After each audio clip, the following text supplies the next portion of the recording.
परमात्मा कहते निरंजन धन तेरा दरबार, निरंजन धन तेरा दरबार, जहाँ पर तनिक न न्याय विचार। भाई वैश्या उड़े मुल मुल खासा, गलमोतियों के आरे। वैश्या उड़े मुल मुल खासा, गलमोतियों के आरे। पति भरता को मिले न खादी, वो सूखा निरस आहार। निरंजन धन तेरा दरबार, निरंजन धन तेरा दरबार, जहाँ पर तनिक न न्याय विचार। भाई पाखंडी की पूजा जग में, संत को कहें लबाड़े। पाखंडी की पूजा जग में, संत को कहें लबाड़े। अज्ञानी को परम विवेकी, ज्ञानी को मूढ़ गंवार। निरंजन धन तेरा दरबार, निरंजन धन तेरा दरबार, जहाँ पर तनिक न न्याय विचार। कह कबीर सुनो भाई साधो, यहाँ सब उल्टा व्यवहार। कहें कबीर सुनो भाई साधो, यहाँ सब उल्टा व्यवहार। सच्चों को तो झूठा बताओ, इन झूठों का एतबार। निरंजन धन तेरा दरबार, निरंजन धन तेरा दरबार, जहाँ पर तनिक न न्याय विचार। कह कबीर सुनो भाई साधो, सब उल्टा व्यवहार। कहें कबीर सुनो भाई साधो, सब उल्टा व्यवहार।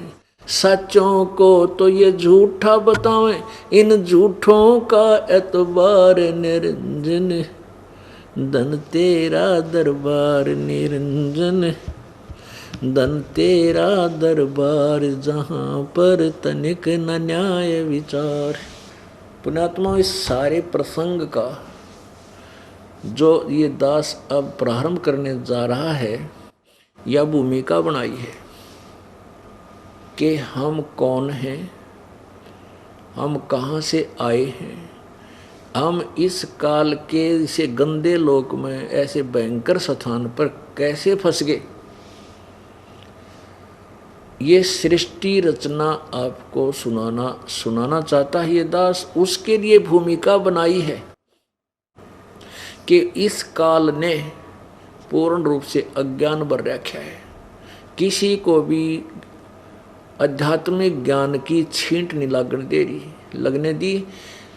अब सबको भ्रमित कर रखा है। अब ब्रह्मा विष्णु महेश आपस में लड़ते हैं। श्री शिव पुराण में लिखा है, ब्रह्मा भ्रमित हो जाता है कि मैंने सृष्टि रची है, ये काल क्या करता है। जो भी साधक वेदों आदि को पढ़ता है तो वो सोचता है अब भगवान ढूंढना है। भगवान ढूंढने का तो सीधा सा मंत्र लिखा है 40 यजुर्वेद अध्याय नंबर 40 के मंत्र नंबर 15 में। उसमें स्पष्ट लिखा है कि वायु अनिलम अमृतम भस्मांतम शरीरम, ओम कर्तु समर किलवे समर और कर्तुम समर। ओम नाम का जाप काम करते करते कर, विशेष कसक के साथ कर, मनुष्य जीवन का प्रथम कर्तव्य जान कर ओम नाम का जाप कर। बस इतनी सी बात है।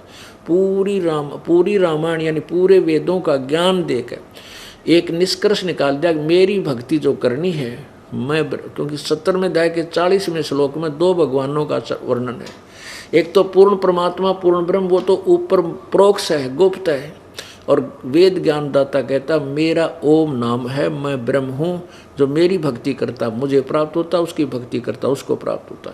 ऐसे ही गीता जी अध्याय नंबर 8 के श्लोक नंबर 1 से लेकर और 10 तक 2 भगवानों का वर्णन है कि गीता ज्ञानदाता अपने विषय में कह रहा है कि मेरा 5वें श्लोक में और 7वें में कहा है कि अर्जुन तू मेरा भजन कर, मुझे ही प्राप्त होगा, और युद्ध भी कर और मेरा सिमरण कर। फिर 8वें के ही 8, 10, 8, 9, 10 3 श्लोकों में अन्य परमेश्वर की भक्ति के लिए कहा है। उसकी भक्ति करने से उसको प्राप्त होता है। उस परमेश्वर की भक्ति के लिए, अपनी भक्ति अपनी साधना के लिए तो बताया है 8वें अध्याय के 13वें श्लोक में। गीता ज्ञानदाता ब्रह्म ने श्री कृष्ण में प्रवेश करके बोल रहा है कि मेरा तो केवल एक ओम नाम है। ओम इति एक अक्षरम ब्रह्म व्यवहारन माम अनुसमरण यह प्रयाति तदन देहम सयाति परमाम गतिम। गीता ज्ञानदाता कहता है मेरा तो एक ओम नाम है, जो अंतिम श्वास तक मेरा ये सिमरण करता हुआ शरीर छोड़ जाता है। जैसे वेद के यजुर्वेद अध्याय नंबर 40 के मंत्र नंबर 15 में कहा है, वही इसी में गीता जी अध्याय नंबर 8 के श्लोक नंबर 13 में कहा जा रहा है कि अंत में मैं जो शरीर छोड़कर जागा इस मेरे इस ओम नाम के जाप का करता हूँ, तो वो मेरे वाली परम गति को प्राप्त करता है। अपनी परम गति को, अपनी साधना किसी उपलब्धि को गीता जी अध्याय नंबर 7 के श्लोक नंबर 18 में अनुत्तम कहा है।